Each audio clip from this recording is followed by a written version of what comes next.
আদম নবীজি যখন বাবাজি আপনার পিঠে মুখটা রেখে দাও, আদম নবী ডানে তাকায় তো খোদার ফেরেশতাকে দেখতে পায়, বামে তাকায় তো খোদার ফেরেশতাকে দেখতে পায়, পেছনে তাকায় তো খোদার ফেরেশতাকে দেখতে পায়, সামনে তাকায় তো খোদার ফেরেশতাকে দেখতে পায়। আল্লাহ পাকের কাছে আদম আলাইহিস সালাম আরজ করলো, বলে হায় আল্লাহ,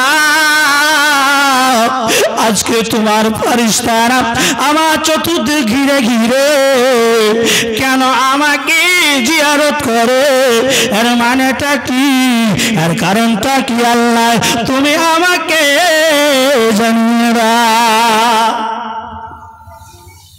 আল্লাহ বলছেন, আদম তুমি যে আমার নবী, তুমি হলে পৃথিবীর সমস্ত মানবের আদি পিতা, তুমি যে বলতেছো যে তোমার পৃষ্ঠ ঘিরে খোদা আমি আমার ফেরেশতা জিয়ারত করছি, কার তুমি জানো? বলেন না। আল্লাহ পাক বলেন, पैगम्बर सुनो जाके जियारत करतेছে সে হলো তোমার নবী, আমার নবী, সারা কুল কায়নাতের নবী। ওয়া মা আরসালনাকা ইল্লা রাহমাতাল লিল আলামিন। এ বাবাজি, সূরার নাম হলো সূরার নাম আল আম্বিয়া, আয়াত নম্বর হলো বাবাজি 157 মধ্যে বলা হয়েছে, ও নবীজি ওয়া মা আরসালনাকা ইল্লা রাহমাতাল লিল আলামিন, ও নবীজি সারা বিশ্বের জন্য রাহমাতাল লিল আলামিনকে তোমার পৃষ্ঠে মুবারকে রেখেছি। তাই আমার হাবিবুল্লাহর নূরকে আমার ফেরেশতারা জিয়ারত করতেছে। এই কি করতেছে? জিয়ারত করতেছে বাবা। এ আমার আম্মা জান সোনামানিকেরা, ওই আমার আম্মা জানেরা গো, আসুন না কেন ওই নবীজি পৃথিবীর জামিনে কেমন করে আসছে বাবা শুনুন। আমার নবীর মুখটা জানো খোদার ফেরেশতারা আপনার জিয়ারত করতে আছে, এমন তো অবস্থায় আল্লাহর পয়গম্বর আল্লাহর কাছে আদম আলাইহিস সালাম দোয়া করে, আল্লাহ গো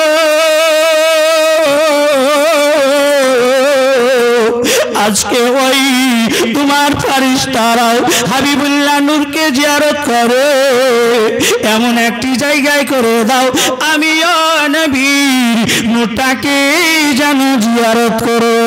জোরে বলুন সুবহানাল্লাহ। এই কি করব? জিয়ারত করব। আমার মা বোনেরা বলছে, হুজুর আমরা খেজুর খাবো বাড়িতে, তারপরে রেডি হব। বেটা ছেলে আমাদেরকে খাইয়ে দাইয়ে পেটিয়ে দিয়েছি, বাড়ির হাড়ি থালিগুলো ঘুরতে স্টেজে আসবো, সময় লাগবে 20 মিনিট। তো আমার মা শোনো না কেন নবীর জীবনী, আমার নবীর ওই নূরটার জন্য খোদার আপনার পয়গম্বর আদম আলাইহিস সালাম আল্লাহর কাছে দোয়া করলেন, আল্লাহ দোয়া কবুল করলেন বাবা। ওই নবীজি নূরটাকে জানা বাবা এই পিঠতে আপনার কপালে রেখে দেওয়া হলো। বুঝতে পারছেন তো? বুঝাতে পারছি তো? বুঝতে অসুবিধা হলে বলবেন, মৌলভী সাহেব অসুবিধা হচ্ছে, বুঝিয়ে দেবো। খোদা আদম নবীর কপালে নূরটা রেখে দিলেন, তো আদম নবী বলতে আছেন, খোদা পেছনে ছিল আমি দেখতে পেছিলাম না, সামনে করে দিলে আমি তাও তো দেখতে পাই না, একই ব্যাপার। এমন একটি জায়গায় করে দাও যাতে আমিও দেখতে পাই, খোদার ফেরেশতারাও জিয়ারত করতে পারে। জোরে বলুন। এই বাবাজি এবার আমার হাবিবুল্লাহ নূরটাকে বাবা জানো এই পেশানি থেকে বাবাজি কপাল থেকে নূরটাকে ইবাহাম মানে হলো বাবা এই বৃদ্ধ আঙ্গুল, এই বৃদ্ধ আঙ্গুলে আমার নবীজি নূরটাকে রেখে দিলেন। যেমনি বাবা নবীজি নূরটা আদম আলাইহিস সালাম পাওয়া, আদম নবী আমার মহাব্বতে আমার নবীজির নূরটাকে চুম্বন করলে। কি করলেন? চুম্বন করলেন। তা আমরা হানাফি মুসলমান সুন্নি দেখবেন নবীর নাম শুনলে সাল্লাল্লাহু তাআলা সাল্লাম পড়ি না? কেন পড়ি? আদম নবী নবীর নূরকে চুম্বন করেছিলেন, জোরে বলুন। আর হযরতে আপনার আবু বকর সিদ্দিক যখনই নবীর নাম শুনতেন কুররাতাইনি বিকা ইয়া রাসূলুল্লাহ বলে চোখে মুখে চুম্বন করতেন, জোরে বলুন। নবী বলেছেন কেউ যদি আমার নাম শুনে চোখে মুখে চুম্বন করে তার চোখের পাওয়ার বেড়ে যায়, জোরে বলুন। আমরা শুনলে আমাদের চোখের পাওয়ার বেশি, এই কারণে বেরাদার ইসলাম আমরা বহু কথা বলি কিন্তু রং পাওয়া যায় না। অন্য অন্য পন্থীদের হাজার হাজার ইউটিউব দেখবেন ভুল ভালো ভরা। নবীর নূরকে চুম্বন করার জন্য খোদার নবী বলেন যে চোখের পাওয়ার আল্লাহ বাড়িয়ে দেয়, জোরে বলুন। আরে ওই নবীকে পেয়ে খুশি না বেজার? খুশি। মা বোনেরা তোমরা একটু শুনো বেশি। আম্মা জানেরা আমার নবীজি নূরটা যেন বাবাজি আদম পয়গম্বর মোহাব্বতে চুম্বন দিলেন। এইভাবে চুম্বন দেওয়ার পরে বাবাজি আসুন না কেন মুসলমান নবী পৃথিবীর জমিনে কেমন করে আসছেন? কিছু ভ্রান্ত মানুষ বলে যে আল্লাহ সুবহানাহু ওয়া তাআলা সর্বপ্রথম কলমকে সৃষ্টি করেছেন, কেউ বলে কোরআনকে সৃষ্টি করেছেন, কেউ বলে পৃথিবীকে সৃষ্টি করেছেন। এই যুবকেরাও আমার নবীর মুখ দ্বারা শুনে নেন, সর্বপ্রথম পৃথিবীর জমিনে আল্লাহ কি তৈরি করেছে? নবীর সাহাবী হযরতে জাবির নবীকে জিজ্ঞাসা করতেছেন, হাদিসটির নাম হলো মিশকাত শরীফ। এর মধ্যে বলা হয়েছে ইয়া জাবিরু ইন্নাল্লাহ কদ খালাকা আশিয়ায়ে নূরি নবিকা মিনান নূর, জোরে বলুন। হযরতে জাবির জিজ্ঞাসা করছেন নবী সর্বপ্রথম পৃথিবীর জমিন আল্লাহ কি তৈরি করেছে? তো নবী বলছে জাবির তোমার নবীর নূরকে সৃষ্টি করেছে আল্লাহ সর্বপ্রথম। এই নবীর কথা শুনবেন না মোল্লার কথা শুনবেন? নবীর কথা।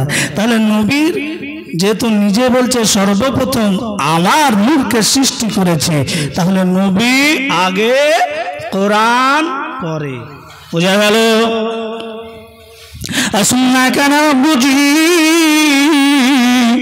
আমার নবীজি সর্বপ্রথম নবী আমার শেষ। এ বাবারা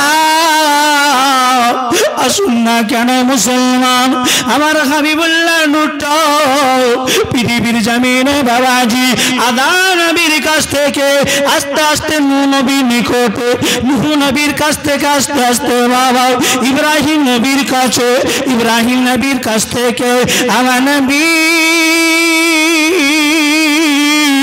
নূরটা বাবাজি পরিবর্তন হতে হতে ইসমাইল নবীর কাছে, ইসমাইল নবীর কাছে নূরটা পরিবর্তন হতে হতে বাবা যেন কুরাইশ বংশে আব্দুল মুত্তালিবের পেশানিতে। এই কোথায়? আব্দুল মুত্তালিবের পেশানিতে। আব্দুল মুত্তালিবের পেশানিতে বাবা আমার হাবিবুল্লাহ নূরটা যেন বাবাজি চলে আসলো।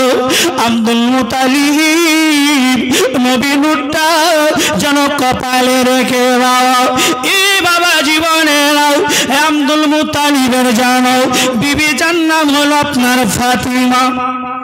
কি নাম? ফাতিমা। নবীর দাদির নাম কি? ফাতিমা। নবীর দাদুর নাম কি? Abdul Muttalib. আব্দুল মুত্তালিবের আপনার ফাতিমার সঙ্গে বাবা বিবাহ হয়েছিল।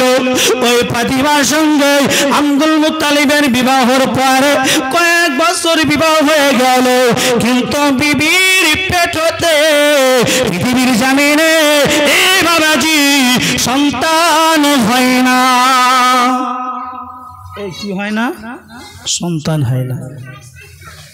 তো আব্দুল মুত্তালিব বলে আহারে আমার বিবির সঙ্গে বিয়ে হয়ে গেল কয়েক বছর এখনো সন্তান হয় না। আব্দুল মুতালিব বাবাজি আপনার খোদার সঙ্গে অঙ্গীকার করলেন, আল্লাহর সঙ্গে বাবাজি ওয়াদা করলেন, বলে রব্বুল আলামিন পৃথিবীর জমিনে যদি একা করে 10টি ছেলে তোমার কাছে আমি দোয়া করি, যদি আমার 10টা পুত্র সন্তান হয়, একটি পুত্র সন্তান আল্লাহ তোমার রাস্তে আমি আব্দুল মুতালিব একটা যেন কুরবানি করো। এই কি করবেন? কুরবানি। এই বাবাজি আব্দুল মুতালিব বাবা এই কথা বললেন, তার আপনার কয়েক বছরের মধ্যে বিবির পেট হতে একটি সন্তান জন্মগ্রহণ করলো, যার নাম হলো আপনার হারিস। নাম হারিস। জীবনীয় তো সহজ নয় বাবা, সবার নাম মুখস্থ রাখা এটা কিন্তু কঠিন ব্যাপার। হয়তো অনেকে লোক বলে যে মৌলবীরা জীবনী বলে সড় বড় হয়ে গেছে, না, নামগুলো মুখস্থ রাখতে হয়, খুব ব্রেন চাঙ্গা রাখতে হবে। যদি মেমোরি খারাপ হয়ে যায়, মোবাইলে যদি ঢোকান, ওই মেমোরি ঢোকালে মোবাইলে গান বাজবে? বাজবে না। যদি মেমোরি ঠিক না থাকে, নামগুলো ঠিকঠাক বলতে পারা যাবে না। আসুন বাবাজি, ওই আব্দুল মুতালিব আপনার অঙ্গীকার করার পরে বাবা একা করে যেন আপনার 2 সন্তান হলো, 3 সন্তান হলো, 4 সন্তান হলো বাবা, 5 সন্তান হলো, 10 সন্তান হলো বাবা। খুব আনন্দে মহব্বতে আব্দুল মুতালিব যেন বাবাজি জীবন যাপন করতেছে। একদিন বাবাজি আল্লাহ পাক যেন আব্দুল মুতালিবকে ইলহামের দ্বারাই জানিয়ে দিচ্ছেন, স্বপ্নের দ্বারাই জানিয়ে দিচ্ছেন, এ আমার বান্দা আব্দুল মুতালিব, তুমি আমার কাছে অঙ্গীকার করেছিলে, তুমি আমার কাছে ওয়াদা করেছিলে, তোমার যদি একা করে 10টি সন্তান জন্মগ্রহণ করে, আমি আল্লাহ আমার রাস্তায় তুমি একটা কুরবানি করো। এই আব্দুল মুতালিব দাও দাও দাও, আমার রাস্তায় তুমি একটা সন্তান কুরবানি দাও। এ দয়াল রহমান কে পারে বুঝিতে তোমার শান, এ তুমি দয়াল রহমান কে পারে বুঝিতে তোমার শান। তুমি জিন্দাকে মারিতে পারো, তুমি জিন্দাকে মারিতে পারো, পরে দিতে পারো জান, কে পারে বুঝিতে তোমার শান। এই রাংবির ছেলেগুলোকে নিজে খাইয়ে নিয়েছে। তুমি ইব্রাহিম নবীকে বলো, পুত্র ইসমাইলকে কুরবানি করিতে, আর আবার তুমি ছুরিকে পার মানাও কাটিতে ইসমাইলের গর্দান। তুমি দয়াল রহমান কে পারে বুঝিতে তোমার শান। আল্লাহুম্মা সাল্লি আলা সাইয়্যিদিনা মাওলানা মুহাম্মদ ওয়া আলা আলি সাইয়্যিদিনা মাওলানা মুহাম্মদ সাল্লি আলা মুহাম্মাদিন সাল্লি আলা মুহাম্মাদ। এ মুসলমানেরা, এবার আব্দুল মুতালিব জানো বাবাজি স্বপ্নে কথা দিয়ে আপনার জানো খোদার সঙ্গে কথা হয়েছে, আল্লাহ গো আমি ওয়াদা করেছিলাম, আমি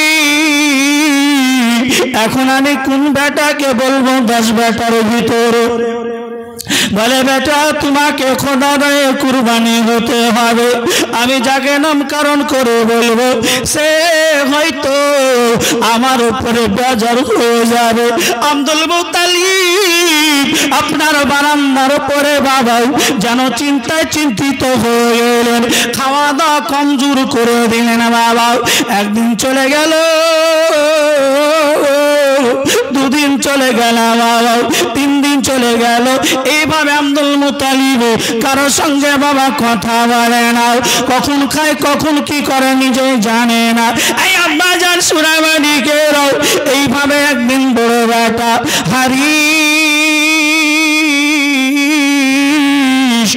আব্বা জান আব্দুল মুত্তালিবকে জিজ্ঞাসা করলেন, বলে আব্বা গো আজ তোমাকে দেখা যায় 10 দিন থেকে তুমি খাওয়া দাওয়া করো না আব্বা গো, এবং তুমি কারো সঙ্গে কথা বলো না, এর কারণটা কি তুমি আমাকে একবার বলো। এর কারণ বেটা শোনো, তোমার মা ফাতেমার সঙ্গে যখন আমার বিবাহ হয়েছিল তখন আমার সঙ্গে তোমার মার বিবাহ হওয়ার পরে কয়েকটি বছর সন্তান জন্মগ্রহণ করেনি, আমি ওয়াদা করেছিলাম খোদার সঙ্গে, বলে রব্বুল আলামিন আমি তোমার সঙ্গে ওয়াদা করলাম যদি একা করে 10টা পুত্র সন্তান হয় আমি তোমার রাস্তে কুরবানি দিয়ে। এ বেটা হারিস একা করে 10টা তোমরা ভাই হয়েছো, এবার খোদার রাহে কুরবানি দিতে হবে।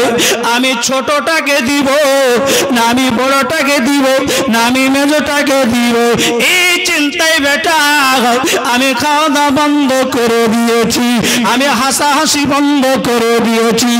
আমি বেটা আব্দুল ও হারিস আমি কারো সঙ্গে কথা বলি না, আজকে তোমাকে যদি বলি বেটা তুমি খোদার রাহে কুরবানি হবে তুমি বেজার হয়ে যাবে, এই জন্য আমি যেন মন ভারী করে বসে থাকি। আব্দুল মুত্তালিবের কথা বলার পরে 10 বেটা একই রকম প্রশ্ন। একদিন আপনার ওই 10 বেটাকে নিয়ে আলোচনা করতে আছেন আব্দুল মুত্তালিব, বলে বেটারা শোনো, আজকে আমি বলতেছি আমি তোমার বাপ, তোমাদেরকে আমি একটা কথা বলবো রে বেটা, তোমরা যদি আমার কথাটা মানো আমি পৃথিবীর জামিনে সুস্থ থাকবো। সব বেটার এক এক করে বলতে লাগলো, বলে আব্বুজি আপনি কি কথা বলবেন গো, যে আপনাকে যদি আপনার কথাটা শ্রবণ করি আপনি আনন্দিত হবেন। আব্দুল মুত্তালিব বলল বেটারা শোনো, আমি তোমাদেরকে বলবো শোনো শোনো বেটা, তোমরা 10 ভাই, 10 ভাইয়ের মধ্যে খোদার দরবারে এক ভাইকে কুরবানি দেব, কোন ভাই কুরবানি হবা একজন হাত তুলে দেখা।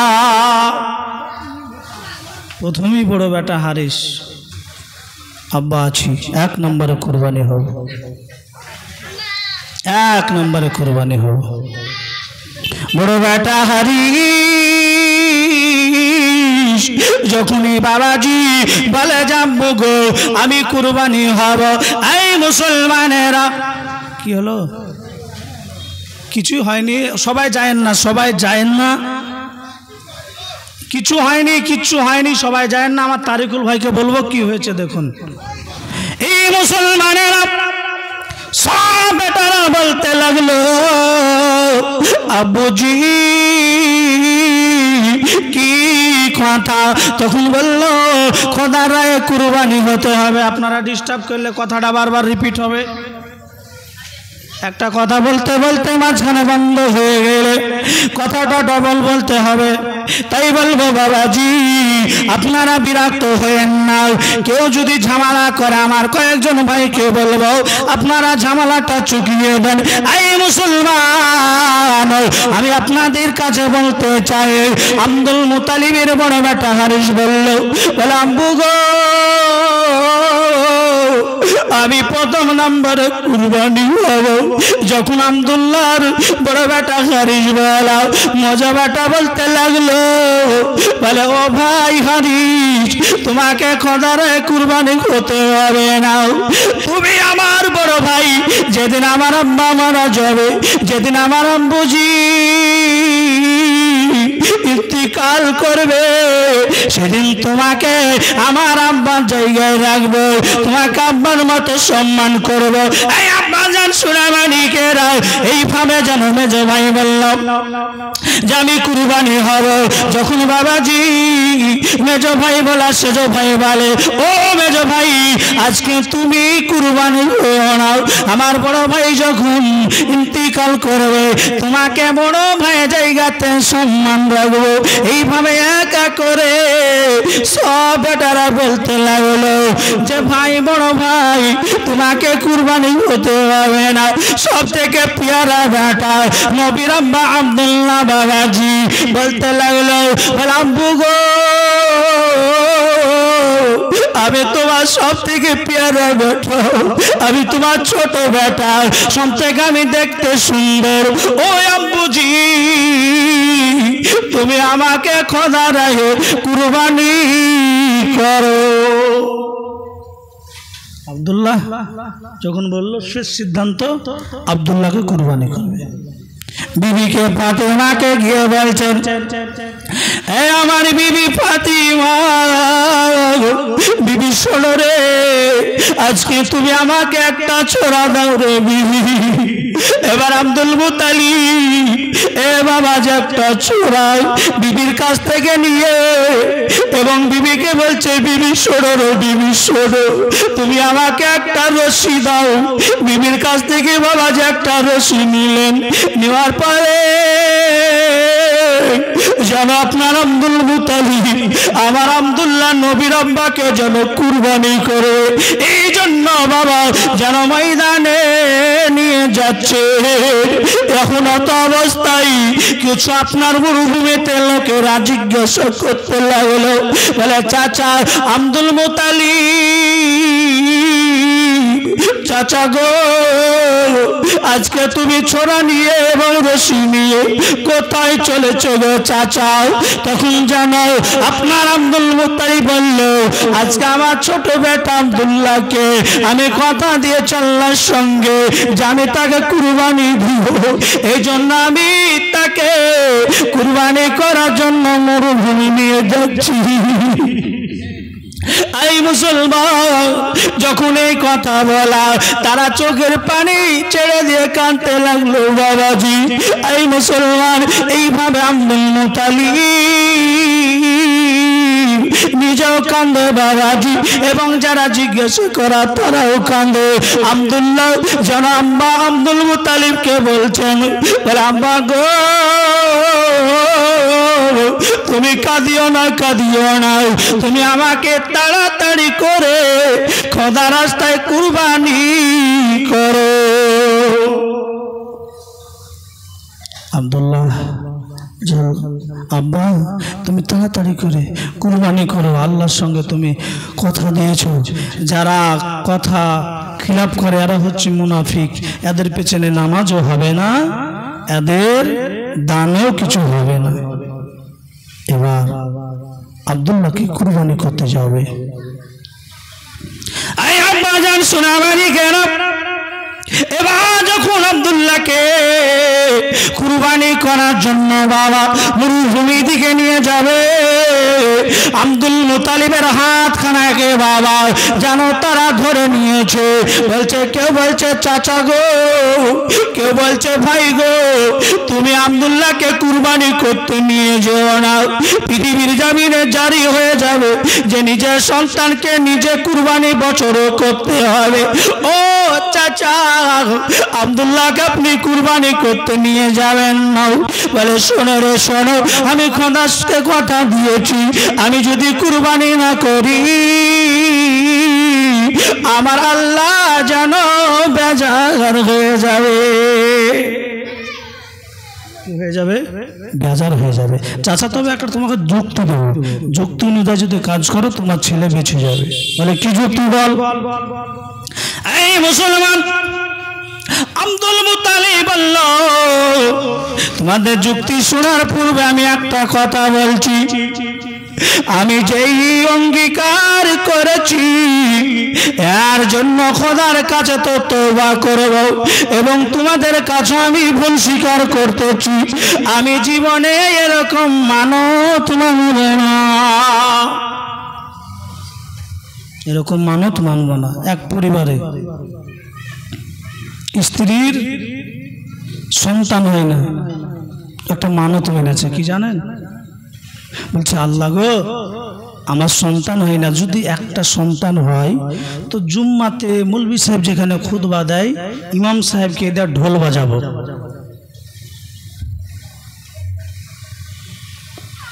এই আওয়াদা করার পরে একটা সন্তান হয়েছে, আর ওই সন্তান হওয়ার পরে ওয়াদা পূরণ করতে হবে। ও কি করেছে? ইমাম সাহেবের কাছে গিয়ে বলছে, হুজুর একটি ওয়াদা করেছি। বলে কি?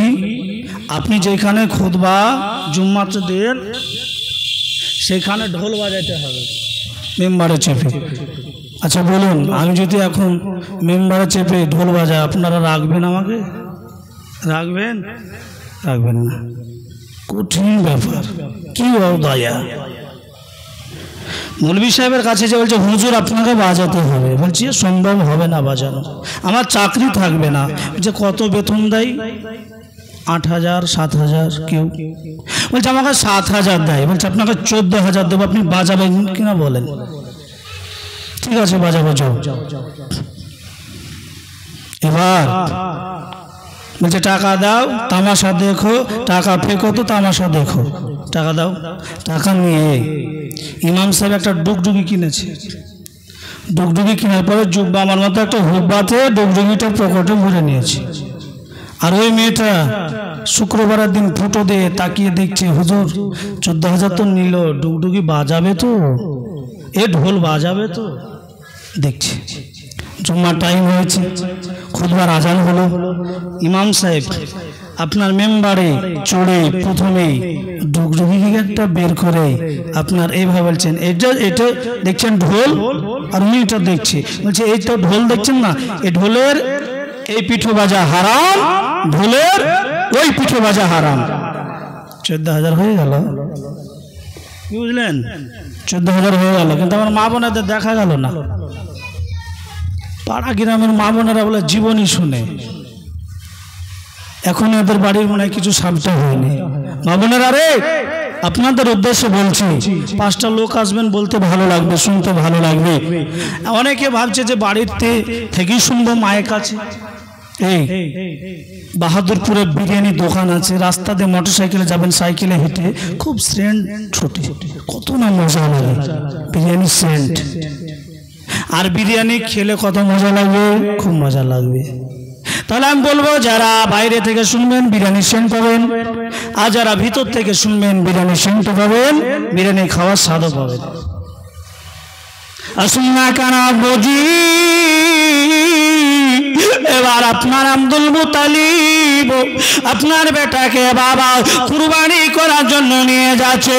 এইদিকে কয়েকজন হাতগুলোকে ধরে নিয়েছে, বলে চাচা গো, তোমাকে কুরবানি করতে যেতে দিব না। আব্দুল মুত্তালিব কান্দেন বাবা, আব্দুল্লাহ কান্দে, কয়েকজন যারা ধরে আছে তারাও যেন কান্দে। এই মুসলমান, এবার যেন যুক্তি আপনার দিতে আছে ওই কয়েকজন লোক। বলে ও চাচা, আজকে তোমাকে একটা যুক্তি দিব, তোমাকে একটা বুদ্ধি দিব চাচা গো। একটা মানুষের জানের হাদিয়া হয় উট কতটাই? আব্দুল মুত্তালিব বলতে আছেন যে একটা মানুষের জানের হাদিয়া যেন 10টি উটের সমান। কিসের সমান? 10টি উটের সমান। এই মুসলমান, এবং আব্দুল মুত্তালিব বুঝতে অসুবিধা হলো না। মক্কা দেশের সব থেকে নবীর আপনার দাদা আব্দুল মুত্তালিব বাবাজি বড় লোক, টাকাওয়ালা। আপনার জন্য পয়সাওয়ালা আব্দুল মুতালিব বলতে লাগলো, আমার বাড়িতে হাজারের উপরে উট আছে, আমি আমার বেটার জন্য যদি 100টা উট খোদার দরবারে কুরবানি করতে হয় তবে আমি করব, কিন্তু আব্দুল্লাহকে আমি ওয়াদা থেকে বাঁচাবো। এই পেছনকার ভাইদেরকে বলবো একটু আগে আসুন না, वो बागीचा बेकार है जिस बागीचा में फूल नहीं है। बागान लागालेन, लागानोर परे बागाने যদি ফল না হয় ফলের দাম থাকবে? থাকবে না। তো ওইরকম মনে হচ্ছে এখানে একটা আম ওইখানে একটা আম, একটু আগে আসুন না, এই আগে আসুন আগে আসুন।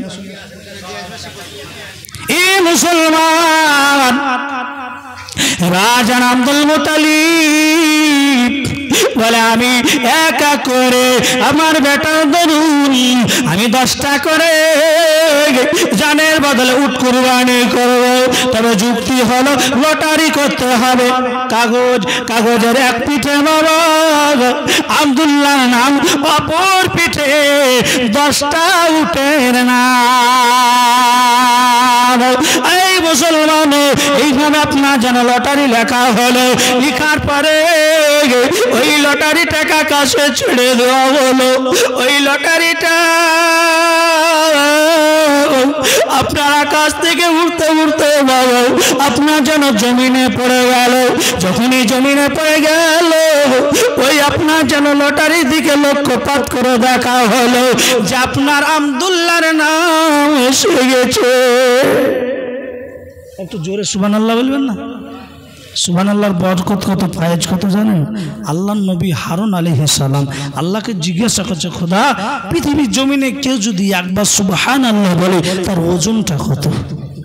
আল্লাহ বলছে, হারুন পৃথিবীতে যত কিছু আছে গাছপালা নদী নালা ইত্যাদি সমস্ত বস্তুকে যদি এক পাল্লায় রাখা হয়, আমি সুবহানাল্লাহ যদি আমার পাল্লাকে অপর পাল্লায় রাখা হয় তো সুবহানাল্লাহর পাল্লাটা ভারী হয়ে যায়। একটু ভারী করে বলুন, আর একটু মোটা করে। এই মুসলমান এবার জানো আপনার আব্দুল্লাহর নাম চলে আসলো। আব্দুল মুতালিব চিন্তা করে, আমার বেটা নাম চলে এলো, আমাকে তো 10টা উট কুরবানি করতে হবে। 10টা উট কুরবানি করা হলো বাবা, আবার আপনার জানো লটারিকে ছুঁড়ে দেওয়া হলো। লটারিটা আকাশ থেকে উড়তে উড়তে জমিনে পড়ে গেল। লটারির দিকে দৃষ্টিপাত করা হলো, দেখা যায় যেন আব্দুল্লাহর নাম আমার এসে গেছে। এভাবে 1 2 3 4 5 6 7 8 9 আব্দুল্লাহর নাম 10টা উটের আছেন। হযরত আব্দুল মুতালিব চিন্তায় চিন্তিত হয়ে গেলে, মনে হয় আমার বেটার নাম পরিবর্তন হবে না। আব্দুল মুতালিব বলে, আমার বেটাকে কুরবানি করতে হবে। আমার বিবি ফাতিমাকে আমি তো বলে আসিনি আমার বেটা আব্দুল্লাহকে কুরবানি করো, যদি একবার আমি আর চালাবো, যদি আব্দুল্লাহর নাম পরিবর্তন না হয় আমি আব্দুল্লাহকে তো কুরবানি করব। আমার বিবি ফাতেমা জিজ্ঞাসা করলো, আমার বিবি ফাতেমাকে আমি কি বলে বোঝাবো? খুব চিন্তা। এই মুসলমান এবার আপনার আব্দুল মুতালিব বলেন যে শেষ বেশে আপনার লটারিটাকে বাবা আসমানের দিকে ছুড়ে দিলেন। এই মুসলমান আল্লাহ তাআলা বলেন যে ইন্নাল্লাহা বিজাতিস সুদূর, আল্লাহ বলেন প্রত্যেক মানুষের অন্তর্যামী। এই মুসলমান ইন্নাল্লাহা মা'আস সাবিরিন, সূরার নাম সূরা আল বাকারা, আয়াত নম্বর 155। এর মধ্যে আল্লাহ বলেন যে নিশ্চয় নিশ্চয় নিশ্চয় যারা ধৈর্য ধরে, যারা সবর করে, আমি খোদা আমি তাদের সঙ্গে থাকি। আব্দুল মুতালিব বলছে সবুর করেছি নিশ্চয় সবুরে নেওয়া ফল মিলে সবুর করেছে নিশ্চয় আল্লাহ আমার দিকে নজর দেবে। লটারি বাবা ছুড়ে দেওয়া হলো। ওই লটারিটা ছুড়ে দেওয়ার পরে লটারিটা কাছ থেকে বাবাজি উঠতে উঠতে জমিনে পড়ে গেল। যখন এই জমিনে পড়ে গেল আপনার আব্দুল মুতালিব চোখের নজরটা আছে যখন দেখতে আছে যে আপনার উটের নাম পরিবর্তন হোক, আপনার যেন আপনার বেটা আব্দুল্লাহর নাম পরিবর্তন হয়ে 10টি উটের নাম পড়েছে। আব্দুল্লাহ বেঁচে গেল। এই মুসলমান আব্দুল্লাহ বেঁচে গেল বাবা। এটা ছিল এক আপনার খণ্ড। এই মুসলমান এবার আব্দুল্লাহ যখন কুরবানি হাত থেকে বেঁচে যায় বাড়ি চলে গেল। বাড়ি চলে যাওয়ার পরে আব্দুল্লাহ যেন মায়ের আদরে বাপের ভালোবাসা স্নেহে আপনার যেন বড় হয় কয়েক বছর বয়স হয়ে গেল।